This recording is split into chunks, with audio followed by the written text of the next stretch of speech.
Casualties होती है वो नए के बराबर होती है।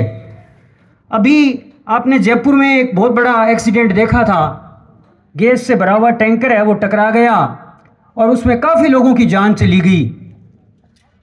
अब यहाँ पर ट्रेनिंग की जो सबसे बड़ी बात है वो यहाँ पर आती है और आपको जान करके आश्चर्य होगा कि 100 मीटर के दायरे में जो लोग थे वो जल करके मर गए थे, लेकिन आश्चर्यजनक ढंग से उसका ड्राइवर है वो बच गया।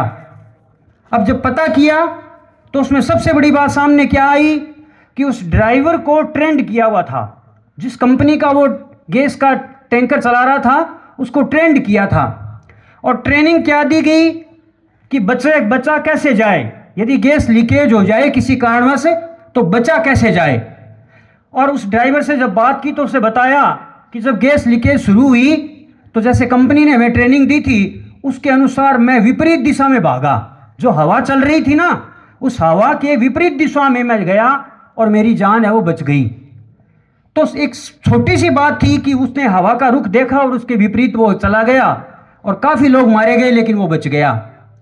ये छोटी सी ट्रेनिंग बहुत से लोगों की जान बचा सकती है और मैं आप लोगों को यहाँ पर यही चीज़ बताऊंगा।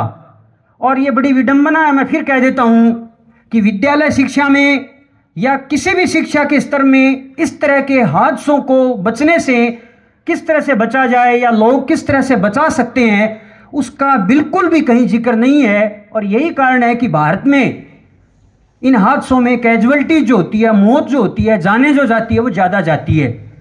अब इससे बच कैसे सकते हैं? यदि रोड एक्सीडेंट हो गया तो एक सामान्य नागरिक के तौर पर हम किसी व्यक्ति की जान कैसे बचा सकते हैं? हम एक सामान्य व्यक्ति के तौर पर, एक भारत के अच्छे नागरिक के तौर पर, हम जो व्यक्ति दुर्घटना में पड़े हैं, जो जिंदगी और मौत से लड़ रहे हैं, उनको किस तरह से बचा सकते हैं, ये हमारे लिए बहुत महत्वपूर्ण होता है। ये नहीं है कि हम वहाँ खड़ा होकर के वीडियो बनाएं, सोशल मीडिया पर अपने लाइक्स प्राप्त करने के लिए वहाँ पर वीडियो बनाते रहे, लोग बेचारे करा रहे हैं, ऐसा नहीं होना चाहिए। अब मैं यहाँ पर 3-4 चीज़ें बता रहा हूँ। सबसे पहले आपको 3 श्रेणियों में जो व्यक्ति घायल है उनको आप लोगों को बांटना पड़ेगा।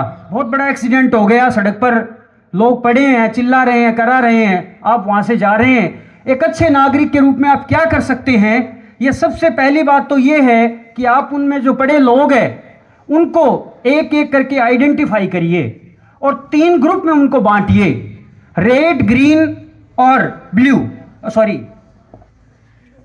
रेड, ग्रीन और येलो। इन 3 ग्रुपों में आप उन लोगों को बांटिए। सबसे पहले जो ग्रीन जो ग्रुप है उसमें उन लोगों को रखिए जो सही है, किसी कारण से वो थोड़ा सा मतलब झिझक गए हैं, एक्सीडेंट के बाद बोल सकते हैं, उनकी किसी तरह की चोट नहीं है, उनको आप ग्रीन ग्रुप में रखिए। इसके बाद में येलो ग्रुप में उन लोगों को रखिए जो थोड़ा बहुत बोल रहे हैं, उनके शरीर से थोड़ा बहुत खून बह रहा है, उनको कम चोट लगी है, उनको आप येलो ग्रुप में रखिए। और रेड ग्रुप में आप उन लोगों को रखिए जिनमें बहुत ज़्यादा खून बह रहा है, उनके सिर में चोट लगी है, वो बोल नहीं रहे हैं, उनको सांस लेने में दिक्कत आ रही है। उस ग्रुप में, उस रेड ग्रुप में उन लोगों को रखिए। एक अच्छे नागरिक के रूप में मैं बता रहा हूं कि आप क्या कर सकते हैं, वीडियो नए बना करके उनकी जान बचाने के लिए आप क्या कर सकते हैं। अब मैं आपको बताऊं कि जो रेड ग्रुप में आप जिन लोगों को रखा है वो किस कंडीशन में है, उस कंडीशन को जानना बहुत जरूरी है। और यहां पर हम कई बार जान बचाने के लिए कुछ गलतियां कर देते हैं जिससे जान बचाने की बजाय उनकी जान पर आफत है वो आ जाती है। मान लीजिए कोई व्यक्ति दुपहिया वाहन से पड़ा है और वो बहुत ज़्यादा रेड ग्रुप में है, बहुत ज़्यादा सीरियस है, तो उसको आप कैसे बचा सकते हो? उसके लिए आपको क्या करना पड़ेगा? मान लीजिए उसने हेलमेट पहन रखा है। अब हेलमेट पहन रखा है और वो व्यक्ति सड़क पर पड़ा है तो आप क्या कर सकते हैं?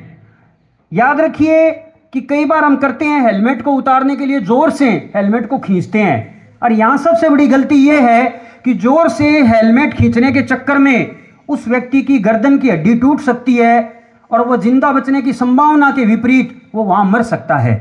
इसलिए आपको किन्हीं 2 व्यक्तियों की सहायता लेकर के और उसके हेलमेट का बेल्ट धीरे धीरे खोलना है और धीरे धीरे सरकाते हुए उस हेलमेट को आपको वहां से हटाना होगा, उसके सिर से हटाना पड़ेगा। ये पहला काम आप लोगों को करना पड़ेगा। उसके बाद में उसकी गर्दन के नीचे कोई पत्थर है, ईंट है, वो देनी पड़ेगी ताकि उसकी गर्दन है वो थोड़ी ऊंची हो सके। यानी कि आप ये मान लीजिए कि ज्यादातर लोग जो मरते हैं वो या तो सिर में चोट के कारण से मरते हैं या उनकी गर्दन टूटने से मरते हैं। ये दो ही मौत के मुख्य कारण होते हैं और उससे बचने के लिए हमें उपाय करने पड़ेंगे। अब याद रखिए, यदि हमने उसके हेलमेट को हटा दिया है तो उसके बाद में उस व्यक्ति को सड़क से थोड़ा सा दूर हटा करके लिटाना पड़ेगा और अब उसके बाद में हमें उसे चेक करना है कि उसकी वास्तविक स्थिति क्या है। अब कई बार हम देखते हैं कि उस व्यक्ति को बतलाते हैं हम कि वो बोल रहा है, नहीं बोल रहा है, कहाँ का है, किस तरह से उसे चोट लगी है। और यहां पर हमारी दूसरी गलती, हम क्या करते हैं, जैसे फिल्मों में, घर में हम प्राय देखते हैं कि झिझकोड़ते हैं उसको झिझकोड़ते हैं, क्या हो गया, तुम कौन हो, कहां से आए हो, कहां चोट लगी है। यह सबसे बड़ी गलती है। दूसरी, आपको उसको झिझकोड़ना नहीं है, झिझकोड़ना नहीं है, आपको उसे सीधा लिटा करके और उसकी छाती पे टैप करना है, मारना है कि हेलो कौन हो तुम, कहां से आ रहे हो, क्या नाम है तुम्हारा। इस तरह से आपको उसको बतलाना है, उसके बारे में जानकारी करनी है, ये देखना है कि वो बोल सकता है या नहीं बोल सकता है। क्यों मैडम, काम की चीज बता रहा हूं मैं। ओके, हाँ, नहीं हाँ, तो सीधो बताया तो फिर